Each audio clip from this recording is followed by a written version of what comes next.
तो A0 आकार के जो ड्राइंग शीट है उसका क्षेत्रफल कितना होता है? तो A0 आकार के ड्राइंग शीट का क्षेत्रफल होगा, A0 वाला जो होगा उसका आकार का क्षेत्रफल होगा 1.0 mm, मतलब 1 mm होता है, 1 मीटर स्क्वायर। A0 जो है, A0 आकार के ड्राइंग शीट का क्षेत्रफल 1 मीटर होता है, 1 मीटर स्क्वायर। A1 का जो है इसका क्षेत्रफल होगा 0.5 मीटर स्क्वायर, और A2 जो है इसका क्षेत्रफल होगा 0.25 मीटर स्क्वायर। A0 का होगा क्षेत्रफल 1 मीटर स्क्वायर, और A1 का होगा 0.5 और A2 का होगा 0.25 मीटर स्क्वायर क्षेत्रफल होगा। A0 आकार की ड्राइंग शीट का क्षेत्रफल 1 मीटर स्क्वायर होता है। अब A0 जो है, A0 इसका साइज मतलब जो है A0 का साइज जो है 841 गुने 1189 mm होता है। A0 का साइज कितना होगा? 841 गुने 1189 होगा। और A1 का साइज कितना होता है? तो A1 का साइज हो जाएगा कि A वाला, देखिए A0 वाला यहाँ पर आ जाएगा 841 और यहाँ पर आ जाएगा 594 गुने 841 mm होगा A1 का, और A2 का हो जाएगा 594, अब इधर आ जाएगा तो यहाँ पर क्या हो जाएगा? 420 हो जाएगा, 420 हो जाएगा यहाँ पर, 420 हो जाएगा गुने 594 mm होगा A2 का साइज। और A3 का साइज अब पूछेगा तो A3 का कितना हो जाएगा? तो 420 इधर आ जाएगा और यहाँ पर गुना हो जाएगा 297 गुने 420 हो जाएगा A3 का साइज। अब इसमें आपका जैसे पूछेगा कि 210 गुने 297 mm आकार के कागज़ की माप कितना है? तो 210 गुने 297, तो 210 गुने 297 किसका हो जाएगा? तो इसमें हो जाएगा A0, A1, A2, A3 हो गया, तो ये किसका हो जाएगा? A4 का हो जाएगा। A4 का आकार हो जाएगा 210 गुने 297, A4 का आकार होगा। A0, A1, A2, A3 दे दिया है, तब A4 बचा, तो A4 का हो जाएगा 210 गुने 297।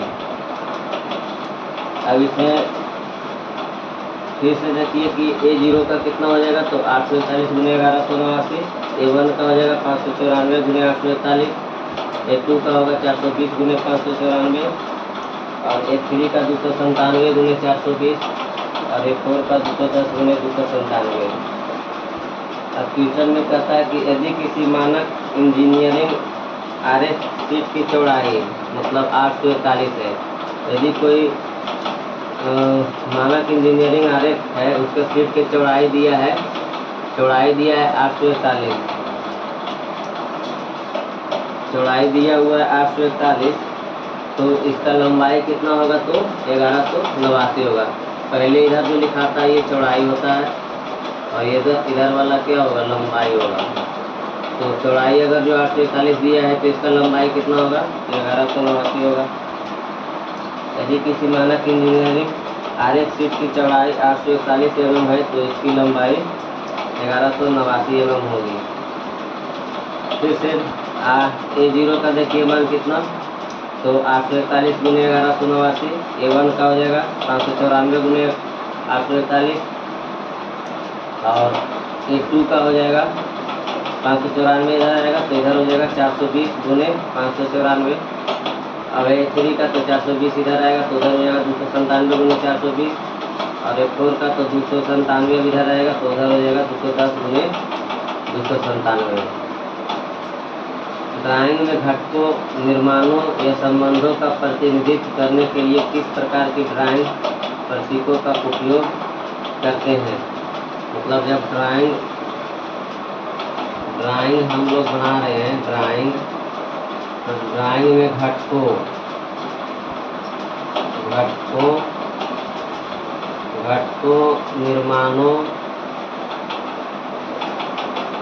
निर्माणों या संबंधों का प्रतिनिधित्व करने के लिए किस प्रकार की ड्राइंग प्रतीकों का प्रयोग करते हैं। तो किस प्रकार के ड्राइंग प्रतीकों का उपयोग करेंगे, तो योजनाबद्ध का। किसका होगा, योजनाबद्ध। ड्राइंग में घटकों, निर्माणों या संबंधों का प्रतिनिधित्व, ड्राइंग में घटकों, निर्माणों या संबंधों का प्रतिनिधित्व करने के लिए किस प्रकार के ड्राइंग प्रतीकों का उपयोग करते हैं, तो योजनाबद्ध। ड्राइंग में घटकों, निर्माणों या संबंधों का प्रतिनिधित्व करने के लिए योजनाबद्ध ड्राइंग प्रतीकों का उपयोग कर सकते हैं। किसी ऑब्जेक्ट का आकार कैसा भी हो सकता है, उसके बारे में विचार करने के लिए इंजीनियरिंग ड्राइंग का प्रयोग किया जाता है। एनिमेशन एक प्रकार की प्रक्रिया है जिसके अंतर्गत डिजाइनिंग, ड्राइंग लेआउट बनाना तथा फोटोग्राफिक्स के लिए इसका उपयोग किया जाता है। मतलब एनिमेशन जो है, एनिमेशन मतलब एक प्रकार की प्रक्रिया है जिसके अंतर्गत डिजाइनिंग ड्राइंग लेआउट बनाना तथा फोटोग्राफिक्स के लिए इसका मुख्य उपयोग किया जाता है एनिमेशन का। डिजाइनिंग के लिए या फिर ड्राइंग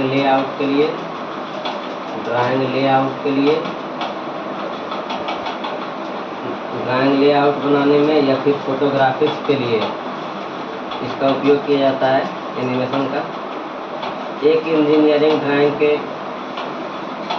घटक क्या हो सकता है, तो एक इंजीनियरिंग ड्राइंग के घटक होगा, पहला आपका ऑर्थोगोनल व्यू हो जाएगा।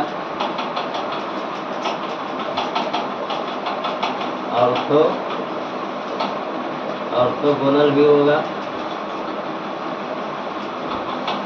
ऑर्थोगोनल व्यू आयाम हो जाएगा। फिर हो जाएगा पैमाना। फिर होगा प्रक्षेपण। फिर हो जाएगा ड्राइंग मानक होगा।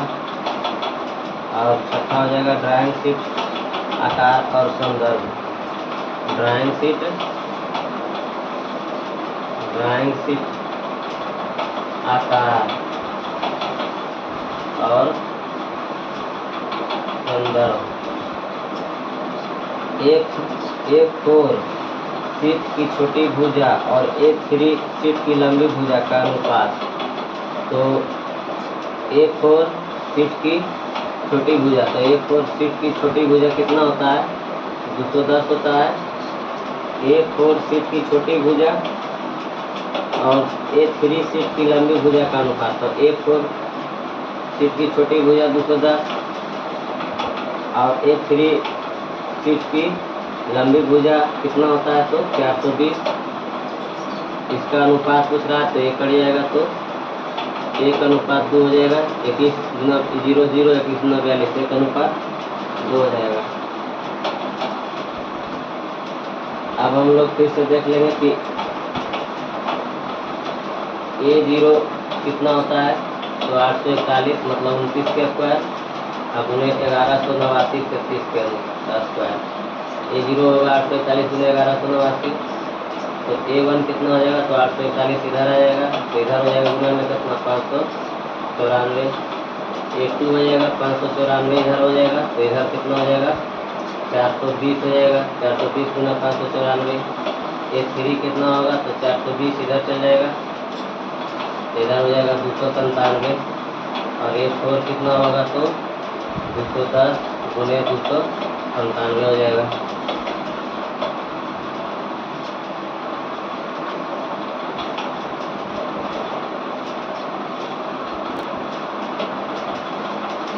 तो अब देखिए कौन सा उपकरण बीमा मापने के लिए उपयोग किया जाता है। तो बीमा मापने के लिए कौन सा उपकरण का उपयोग करेंगे। तो बीमा मापने के लिए हम लोग स्केल का उपयोग करेंगे। बीमा मापने के लिए स्केल का उपयोग किया जाता है। प्रोट्रैक्टर का उपयोग कोण मापने के लिए किया जाता है। प्रोट्रैक्टर जो है प्रोट्रैक्टर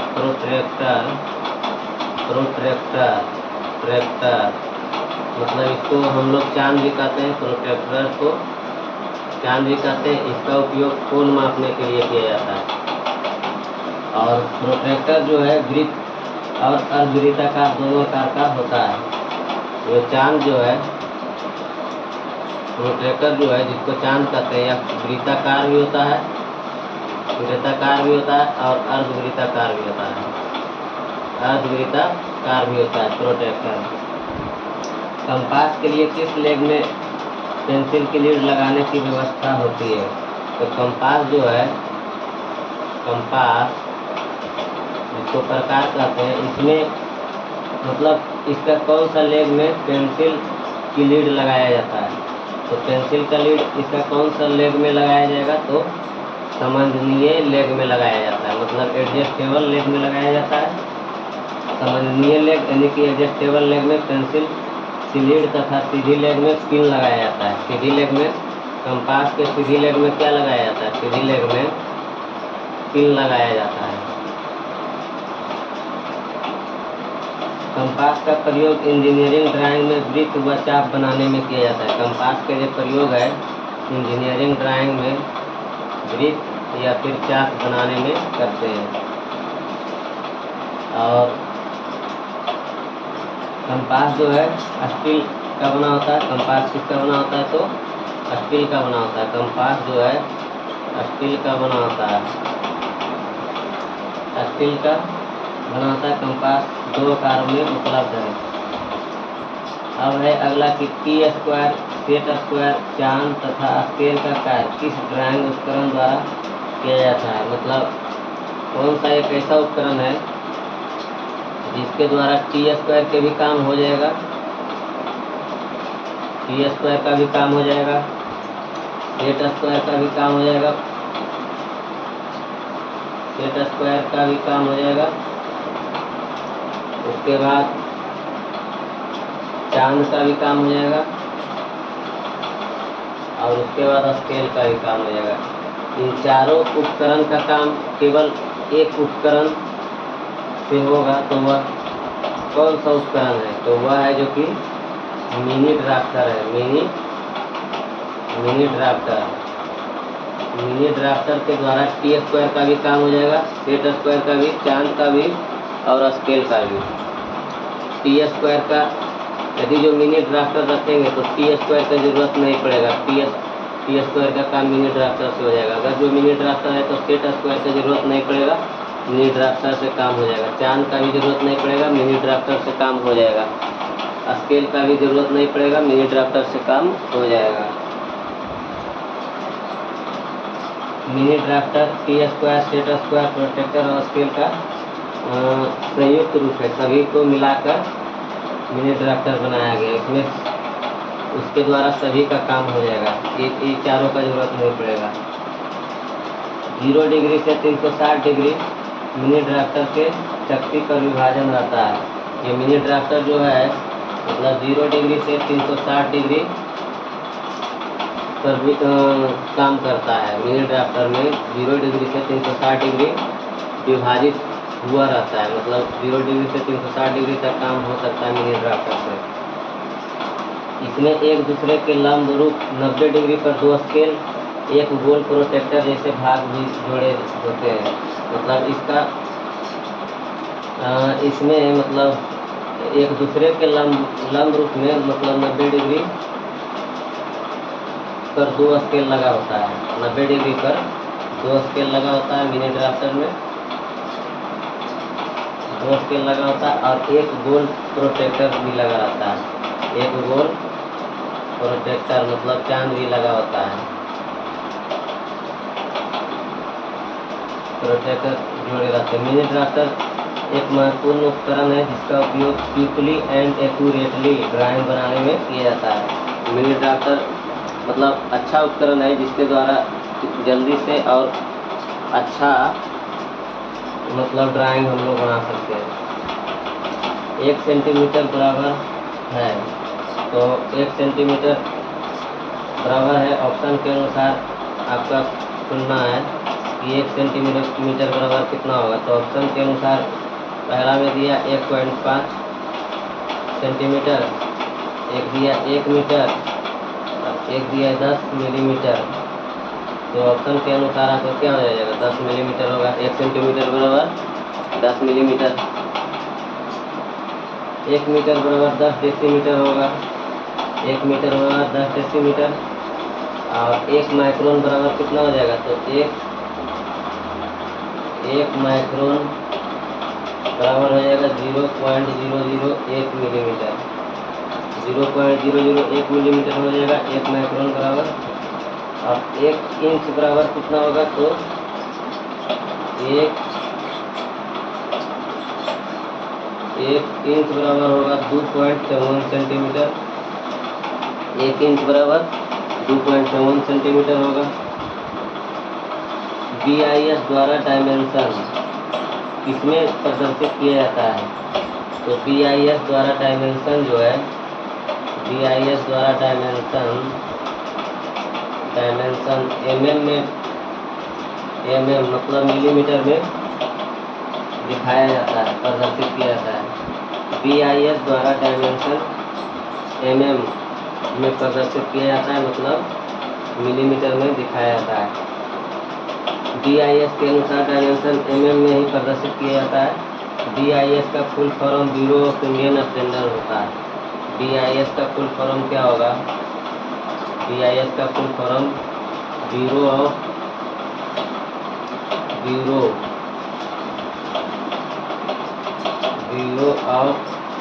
इंडियन स्टैंडर्ड होता है। इंडियन स्टैंडर्ड होता है BIS का फुल फॉर्म। ISI का फुल फॉर्म होगा इंडियन स्टैंडर्ड इंस्टीट्यूट। ISI का फुल फॉर्म होगा इंडियन स्टैंडर्ड इंस्टीट्यूट। कौन सा टाइटल ब्लॉक में लिखा नहीं जाता है, तो टाइटल ब्लॉक में क्या नहीं लिखा जाता है, कहता है निम्न में से कौन सा टाइटल ब्लॉक में लिखा नहीं जाता है। तो पहले जानेंगे कि टाइटल ब्लॉक में लिखाता क्या क्या है। तो टाइटल ब्लॉक में लिखाएगा सीट नंबर लिखाता है, सीट नंबर लिखाता है टाइटल ब्लॉक में। और उसके बाद है जो कि स्केल के बारे लिखाता है, स्केल के बारे में। फिर जो कि दिनांक लिखाता है टाइटल ब्लॉक में, लेकिन सीट का आकार जो है नहीं लिखाता है। सीट का आकार टाइटल ब्लॉक में नहीं लिखा जाता है। सीट का आकार के बारे में टाइटल ब्लॉक में नहीं लिखा जाता है। सीट का आकार टाइटल ब्लॉक में नहीं लिखा जाता है। ड्राइंग शीट के निचले भाग के दाईं ओर कॉर्नर पर थोड़ी सी आयताकार जगह छोड़ी जाती है, जिसे टाइटल ब्लॉक कहते हैं, जो कि टाइटल ब्लॉक 185 × 65 mm का होता का बनाया जाता है।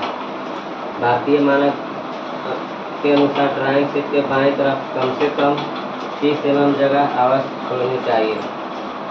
भारतीय मानक के अनुसार ड्राइंग शीट के, जैसे ये ड्राइंग शीट है तो इसका इधर बाएं तरफ 30 mm जगह छोड़ना चाहिए। भारतीय मानक के अनुसार ड्राइंग शीट के बाईं ओर 30 mm जगह छोड़ना चाहिए। और ड्राइंग शीट के ऊपरी भाग दाईं ओर तथा नीचे की ओर कम से कम, ऊपरी भाग मतलब इधर ऊपरी भाग और नीचे की ओर, ड्राइंग शीट के ऊपरी भाग तथा नीचे की ओर कम से कम 15 mm जगह रहना चाहिए। 15 mm, यहाँ पर भी 15 mm और यहाँ पर भी 15 mm जगह रहना चाहिए। बाईं ओर 30 mm जगह होना चाहिए और ऊपर और नीचे होना चाहिए 15 mm जगह। छोटी कंपास द्वारा कितने व्यास के वृत्त व चाप खींचा जाता है? तो छोटी कंपास जो होता है, छोटी कंपास, इसके द्वारा कितना व्यास वाला वृत्त या चाप खींच सकते हैं? तो 25 mm से 50 mm तक का, 25 mm से 50 mm तक। छोटी कंपास द्वारा 25 mm से 50 mm तक के व्यास के वृत्त खींचा जा सकता है। और बड़े कंपास से हम लोग 150 mm से अधिक त्रिज्या वाला वृत्त खींच सकते हैं। छोटा कंपास का प्रयोग वृत्त के अतिरिक्त छोटे चाप बनाने में किया जाता है। किसी रेखा को विभिन्न समान भागों में विभाजित करने में किया जाता है। ड्राइंग बोर्ड पर पैटर्न लगाने का उद्देश्य होता है। तो ड्राइंग बोर्ड पर जो पैटर्न लगाया जाता है, ड्राइंग बोर्ड पर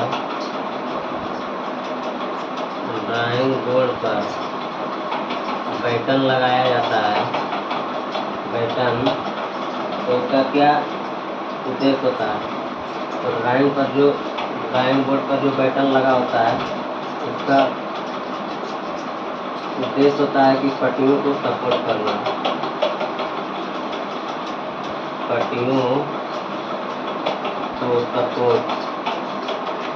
सपोर्ट करना उद्देश्य होता है पैटर्न का। ड्राइंग बोर्ड पर पैटर्न लगाने का उद्देश्य पट्टियों को सपोर्ट देना होता है। ड्राइंग बनाने हेतु जिस उपकरण को ड्राइंग शीट पर सेट की जाती है, उसे ड्राइंग बोर्ड कहते हैं। ड्राइंग बोर्ड जैतून या ओक की लकड़ी का बना होता है। ये जो ड्राइंग बोर्ड है, यह जैतून या फिर ओक की लकड़ी का बना होता है। जैतून या ओक की लकड़ी का बना होता है। यह बोर्ड स्टैंड पर रखा जाता है। ड्राइंग बोर्ड है जो स्टैंड पर रखा जाता है। अब कहता है डैश ड्राइंग शीट का माप 594 गुने 841, 594 गुने 841। यह 594 गुने 841 mm का जो ड्राइंग शीट है, इसको हम लोग क्या नाम दिए हैं? तो यह A1 का नाम है। A1 साइज का माप 594 गुने 841 होता है। इसी को A1 कहें या फिर D1 भी कह सकते हैं। इसी को D1 भी कह सकते हैं या फिर A1 भी कहते हैं। ड्राइंग शीट A1 या फिर D1 कहें, A1 कहें या D1 कहें, उसका माप 594 गुने 841 होगा।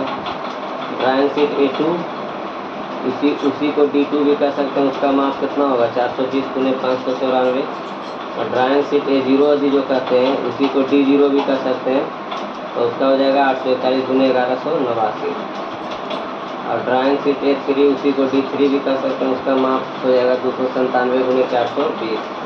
और D0 वाले ड्राइंग बोर्ड की माप कितना होगा?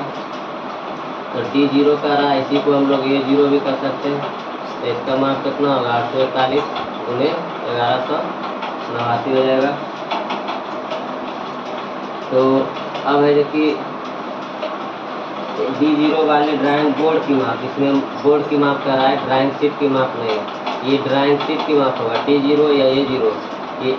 ये है जो कि ड्राइंग शीट की माप है, लेकिन बोर्ड की माप कहेगा D0 ड्राइंग बोर्ड का माप तो कितना हो जाएगा? 1500 गुने 1000 गुने 25 हो जाएगा। D0 ड्राइंग बोर्ड का माप होगा 1500 गुने 1000 गुने 25 mm होगा। अब है कि ड्राइंग बोर्ड के माप के बारे में जानना है। तो पहले जो जान रहे थे, ड्राइंग शीट के माप के बारे में जानते थे। लेकिन अब जानना है ड्राइंग बोर्ड के माप के बारे में। तो D0 ड्राइंग बोर्ड का माप हो जाएगा 1500 गुने 1000 गुने 25 mm। और D1 ड्राइंग बोर्ड का माप हो जाएगा 1000 गुने 750 गुने 700 और गुने 25 mm होगा। और फिर D2 जो ड्राइंग बोर्ड है इसका माप हो जाएगा 700 गुने 500 गुने 15 mm।